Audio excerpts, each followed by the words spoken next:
Qu'est-ce qu'a dit Allah sur l'enfer? Qu'est-ce qu'a dit le prophète alayhi salatu wassalam sur l'enfer? Qu'est-ce qu'on dit as-salaf sur l'enfer? Comment ont-ils réagi par rapport au rappel de l'enfer? Na'am ahibati fillah, il faut savoir qu'il y a une description précise dans le Coran et dans la sunna bi fahmi salaf al-ummah concernant an-nar, concernant jahannam, concernant l'enfer, concernant le feu de l'enfer. On va simplement donner certains points, quelques points, juste pour nous faire vivre quelques instants avec cette description divine et prophétique du prophète Mohammed alayhi afdalus salati wa azkat taslim. Sache qu'en enfer il y a de la nourriture, sache qu'en enfer il y a des habits, sache qu'en enfer, ya Abdallah, il y aura de la boisson. Naam, il y aura de la boisson, il y aura de la boisson. Sache qu'en enfer il y aura plusieurs choses, il y aura des conversations, il y aura. Mais quel type de nourriture, quel type de boisson, quel type d'habit, ahibati fillah?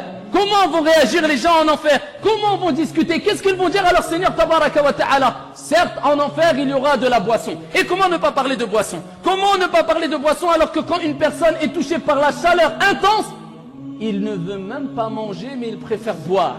C'est une réalité connue par tous et toutes. Donc comment ne pas parler de la boisson en enfer? Allah Jalla wa Ala en parle dans le Coran al-Karim. Et il dit wa in yaghithu yughathu bima'in kalmuhli yashwi al-wujuh.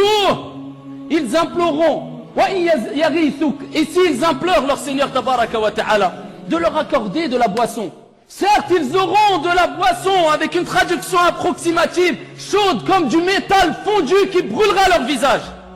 Voilà ce qu'Allah Jalla wa Ala dit concernant la boisson. Des gens qui seront en enfer, ils boiront. Mais quel type de boisson? Est-ce que tu crois que ça sera de la boisson fraîche? Est-ce que tu crois que ça sera une bonne boisson qui va ici te faire du bien et t'apporter du bien? Au jour d'aujourd'hui, ahibati fillah, on boit de l'eau. Peu d'entre nous disent Alhamdulillah. Alors qu'un des salafs, quand il avait bu de l'eau fraîche, à leur époque il n'y avait ni frigo et ni congélateur, mais eux ils considéraient ça comme de l'eau fraîche parce que simplement ils l'avaient mis dans l'ombre ou à l'ombre pendant un certain moment. Et alhamdulillah, il louait Allah, il se rappelait du feu de l'enfer et des boissons en enfer. Il a voulu boire cette eau fraîche, il a bu cette eau fraîche et il s'est arrêté et il s'est mis à pleurer. Et ils lui ont dit pourquoi tu pleures? Et il a dit je me souviens du verset coranique où Allah Jalla wa Ala dit wa in yastaghithu yughathu bima'in kalmuhli yashwi alwujuh. Et quand ils implorent ou s'ils implorent de l'eau, on leur donnera de l'eau en enfer. Vous voulez de l'eau? Prenez de l'eau. Walakin cette eau sera comme du métal fondu qui brûlera leur visage. Wal iyadu billah. En enfer, ahibati fillah, non seulement il y a de l'eau qui va brûler le visage, qu'Allah nous en préserve tous et toutes, mais il y a de la boisson et il y a aussi de la nourriture. Et la nourriture, ici Allah en a parlé dans le Coran et le prophète alayhi salatu wassalam aussi. Quelle nourriture en enfer, ahibati fillah? Az-zaqum, c'est un arbre, kama ja'a fi sahih, le prophète alayhi salatu wassalam a parlé de l'arbre qui s'appelle Az-zaqum et qui a été cité par Allah dans le Coran al-Karim. Et il dit alayhi salatu wassalam, kama fi sahih, il a des fruits et les fruits sont en forme ou ont la forme de tête de diable, wal iyadu billah. Et les gens en mangeront parce qu'ils auront faim. Tu veux boire? Eh bien bois. Tu veux manger? Eh bien mange. Al-jaza'u min jinsil amal. Tu récoltes les fruits, tu récoltes ce que tu as semé. Ici-bas, dans le dollar, trop tard. Ici-bas, tu es dans un examen. Mais quand on te retire la feuille, Abdallah, sache que l'encre est séchée, la plume est levée et les feuillets et le livre est fermé. C'est trop tard. C'est maintenant qu'il faut œuvrer. Et c'est maintenant qu'il faut se réformer. C'est pas le jour où les regrets ne profiteront en rien du tout.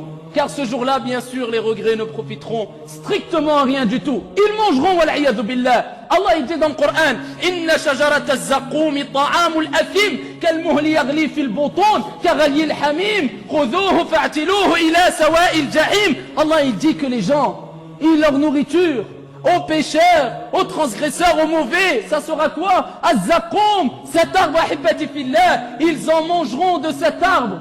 Et ils en mangeront, et ensuite on leur donnera de l'eau bouillante, wal iyadu billah, qu'ils prendront après avoir mangé de cet arbre, une eau bouillante qui va les brûler, wal iyadu billah.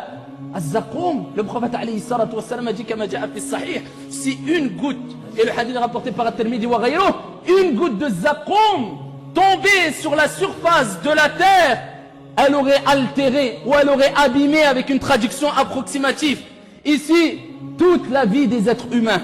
Imagine-toi, ici, une épidémie, un virus qui se propage sur la surface de la terre, simplement sur l'eau, concernant l'eau. Et on ne peut plus boire d'eau. Imagine-toi le calvaire, imagine-toi la situation.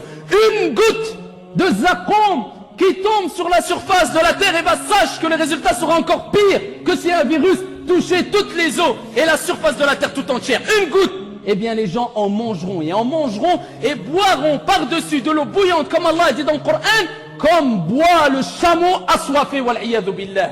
Telle est leur nourriture. Amma leurs habits, Allah en a parlé dans le Coran al-Karim. Leurs habits, Allah en a parlé, naam, il y a des gens qui vont avoir des habits, mais quel type d'habits? On leur taillera des habits de feu. Allah il dit on leur taillera des habits de feu. Celui qui aimait aussi s'habiller ici-bas avec des beaux habits, haram. Acheter avec de l'argent, haram. A-t-il oublié qu'Allah n'oublie pas? Qala rabbul bariya wa ma kana rabbuka nasiya. Et ton Seigneur n'oublie rien. Tu t'enflais d'orgueil et tu as oublié que tu allais être lavé, que tu allais être enterré et que ton cœur, ton corps allait dégager une odeur nauséabonde. As-tu oublié qu'il y a des gens qui vont avoir des habits de feu? Et dans un autre verset coranique, Allah Jalla wa Ala dit dans le Coran al-Karim, ahibbati fillah, il y aura des gens qui auront des habits en goudron très chaud, en goudron brûlant, des habits de goudron brûlant, wal-iyadhu billah. Où sont les belles marques? Où sont les beaux habits pour celui qui a transgressé, qui a attiré la colère d'Allah Jalla wa Ala? Fi dunya wa fil akhirah billahi alaykum. Où sont ceux qui prétendaient être les meilleurs et ceux qui prétendaient être les plus beaux et ceux qui prétendaient être je ne sais quoi? A-t-on oublié l'enfer, ahibbati fillah? A-t-on oublié l'au-delà alors que les pieux prédécesseurs se rappelaient de l'enfer? Alors que les pieux prédécesseurs, quand il faisait chaud, ils pleuraient. Il est rapporté beaucoup de paroles concernant les pieux prédécesseurs quand il faisait chaud. Dès qu'il faisait chaud, ils se rappelaient du Sirat, du pont. Ils se rappelaient de l'enfer. Ils se rappelaient du jour où Allah Jalla wa Ala, où le prophète alayhi salatu wa salam a rappelé que le soleil, il ne sera pas loin de toi. Voilà qu'il sera juste au-dessus des têtes, d'une courte distance. Et là, il y aura de la sueur. Naam, les gens vont suer. Tu sues ici-bas, mais pas la même sueur. Il y aura de la sueur qui dépendra du nombre de péchés, de tes actes de désobéissance. Certains, leur sueur arrivera jusqu'aux chevilles. D'autres, leur sueur arrivera jusqu'aux genoux, jusqu'aux hanches. D'autres personnes seront noyées, wal'iyadu billah, par leur sueur. Imagine-toi, juste quand tu sues un peu dans cette vie d'ici-bas, sans le stress du jour de la résurrection, sans avoir le soleil au-dessus de ta tête, comment tu te sens? Est-ce que tu te sens bien? Est-ce que maintenant, pendant que je vous parle, est-ce que vous aimeriez pas boire un bon verre d'eau froide, fraîche, et aller faire une bonne douche et se désaltérer? Mais en enfer ou au jour de la résurrection, c'est autre chose. C'est un autre monde, ahibbati fillah. Ce jour-là, la sueur, tellement qu'elle va couler, ici des gens seront noyés. Imagine-toi, noyés par leur sueur. Est-ce qu'à ce moment-là, ils pourront dire, stop, je vais faire une douche, trop tard? Ici, comme on a dit précédemment, la plume est levée et l'encre est séchée et le livre est fermé. Tu es dans une terre blanche au jour de la résurrection, Ardul Mahshar, la terre du rassemblement. Ici, tu ne peux commettre aucun péché, mais tu rends des comptes sur toutes tes actions, petites ou grandes, si minimes soient-elles. Qala Rabbul Ardi was Sama, celui qui a fait le poids d'un atome de bien le verra, et celui qui a fait le poids d'un atome de mal le verra. Na'am ahibbati fillah. Comment a réagi le prophète alayhi afdalus salatu wa askat taslim quand il a vu le paradis, quand il a vu l'enfer? Qu'est-ce qu'il a dit aux compagnons? Kama ja'a fi sahih, il dit alayhi salatu wa salam, law ta'lamuna ma a'lam la dhahiktum qalilan wa la bakaytum kathira. Vous comprenez maintenant ces paroles? Pourquoi le prophète alayhi afdalus salatu wa askat taslim a dit, si vous saviez ce que je sais, vous pleuriez beaucoup et vous ririez peu. Mais les gens au jour d'aujourd'hui, on rit beaucoup et on s'amuse beaucoup et on fait beaucoup de mal avec notre langue, avec nos mains, avec nos... Walakin, qui pleure d'entre nous? Les salafs, ils disaient, la khayra fi aynin la tadma'. Il n'y a aucun bien dans un œil qui ne verse pas de larmes, qui pleure par crainte d'Allah Azza wa Jal. Fa wa rabbil Ka'ba, aucun bien dans ses yeux s'il ne verse pas de larmes par crainte d'Allah Azza wa Jal. Et pourquoi pas? Alors qu'on accumule des centaines, des milliers de péchés, de jour comme de nuit, ne serait-ce qu'avec nos yeux. Et pourquoi pas, hibbati fillah, alors que le prophète alayhi salatu wa salam, il dit kama ja'a fi sahih. Et il parle du plus petit châtiment en enfer. Imaginez-vous. Et il y a plusieurs versions qui vont dans ce sens-là. Et il dit alayhi salatu wa salam, celui qui aura le plus petit châtiment en enfer. Dans une version, il dit, c'est Abu Talib, l'oncle du prophète alayhi salatu wa salam. Alors qu'il a aidé, alors qu'il a soutenu le prophète. Voilà qu'il est mort sur ce qu'on appelle Ash-Shirkul Akbar, la grande association. Et ça nous rappelle que cette religion, ce n'est pas un jeu. Et quand tu entends Allah est dur en punition, pas dire oui, oui, c'est bon. Hein. Ça, c'est son oncle. Et le prophète a fait dua pour lui. Et avec cela, il aura le châtiment le plus petit, le plus minime en enfer, éternellement. Ce n'est pas 10 ans ou 100 ans. éternellement, alors qu'il a aidé et soutenu le prophète alayhi salatu wassalam, éternellement, alors que le prophète a fait dua pour lui, éternellement, il marchera sur des braises à tel point, et ces braises seront tellement chaudes, à tel point que son cerveau va bouillir. Ça, c'est le plus petit châtiment en enfer. Une personne qui aura soit des sortes de chaussures ou sandales, ou soit il marchera sur des braises, tellement que ces braises seront intenses en chaleur, que ton cerveau, que le cerveau de cette personne, qu'Allah nous en préserve, va bouillir. Et ça éternellement, ahibbati fillah. ولذلك قال عليه الصلاة والسلام كما في الصحيح مسلم. Le prophète عليه الصلاة والسلام, il nous rappelle dans Sahih Muslim, et il compare cette vie d'ici-bas, et il nous montre que vaut cette vie d'ici-bas, et que vaut les joies de la vie d'ici-bas, et quel est le résultat pour celui qui a patienté et s'est rapproché d'Allah Azza wa Jal. Il parle d'une personne, on fera venir parmi les gens de l'enfer une personne qui était vouée en enfer, qui est vouée en enfer, et qui a connu les plus grandes des joies. Il a vécu parmi les personnes qui ont vécu le mieux ici-bas, les plus grands des plaisirs, l'argent, le bonheur, voilà, que tout ça est éphémère. Ce n'était pas le vrai bonheur, ce n'était pas de l'argent halal qu'il utilisait pour se rapprocher d'Allah, mais que des bonheurs mondains. Celui qui a vécu les plus grandes joies ici-bas. Imagine-toi, ya Abdallah, comme a fait Sahih, on le plongera un seul instant, mais vraiment un très court instant en enfer, ensuite on l'interrogera. As-tu déjà connu le bien? As-tu déjà connu la joie? As-tu déjà connu le bonheur?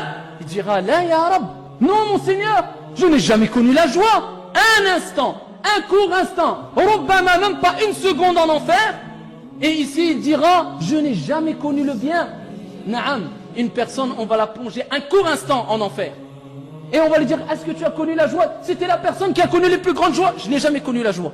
Et après le prophète alayhi salatu wassalam, il dit, on prendra une personne qui a été parmi les plus misérables, qui a vécu le plus dans la misère, qui a reçu des épreuves et des épreuves. On le plongera un court instant, un très court, Rubbama, peut-être une seule seconde ou moins, Allahu a'lam, un très court instant. Dans le paradis, on lui dira, as-tu déjà connu la misère? As-tu déjà connu le mal? As-tu déjà connu les épreuves? Ya Rab, je n'ai connu que le bonheur, je n'ai jamais connu la misère. Voilà le paradis, voilà l'enfer et voilà la vie d'ici-bas. Ikhtar ya Abdallah, choisis serviteur d'Allah. Choisis servant d'Allah. Où sommes-nous par rapport à ces paroles, ahibbati fillah? Est-ce qu'on se rappelle du feu de l'enfer? Ou est-ce que ça rentre par une oreille, ça sort par l'autre? Est-ce que quand il fait chaud, on dit Allahumma najjina minan nar, Allah préserve-nous du feu de l'enfer, alors que la chaleur doit nous renvoyer au rappel de l'au-delà et particulièrement de l'enfer? Rapporté par l'imam al-Bukhari, le prophète alayhi afdalus salati wa askat taslima dit, ahibbati fillah, quand quelqu'un est touché par une fièvre, fabruduha bil ma'. Ici, al-humma min fayhi jahannam, car la fièvre, c'est une émanation du feu de l'enfer. Regardez, toute chaleur que tu ressens, ça te rappelle l'émanation de la chaleur de l'enfer, ça te rappelle l'enfer. C'est pour ça que le prophète alayhi sallam, il dit, quelqu'un qui est touché par une fièvre, rafraîchissez-la avec de l'eau, car c'est une émanation du feu de l'enfer. Alors regarde la situation de l'insan, alors que le feu d'ici-bas n'a rien à voir avec le feu de l'au-delà. Alors que si une personne simplement, on le met dans une pièce, ahibbati fillah, une pièce fermée, alors qu'il fait 50 degrés ou 40 degrés dehors, quel sera son état? Que dire si on rajoute de la chaleur dans cette pièce? Que dire si on lui fait rentrer des flammes de la vie d'ici-bas? Que dire du feu de l'enfer? Haddith wa la haraj, wa la hawla wa la quwwata illa billah. Ici, il y aura l'enfer, il y aura le feu. Et toute personne rendra des comptes sur sa propre personne, sur ce qu'il a avancé, ce qu'il a commis de bien et de mal. Et toute chose se paye, ici-bas et dans le delà. أسأل الله جل وعلا أن يجعلني وإياكم ممن يستمعون القول فيتبعون أحسنه إن الله وملائكته يصلون على النبي يا أيها عشوة شوف العشوة عشوة فيها لمة عشوة تسعد قلبك في برنامج عشوة في برنامج عشوة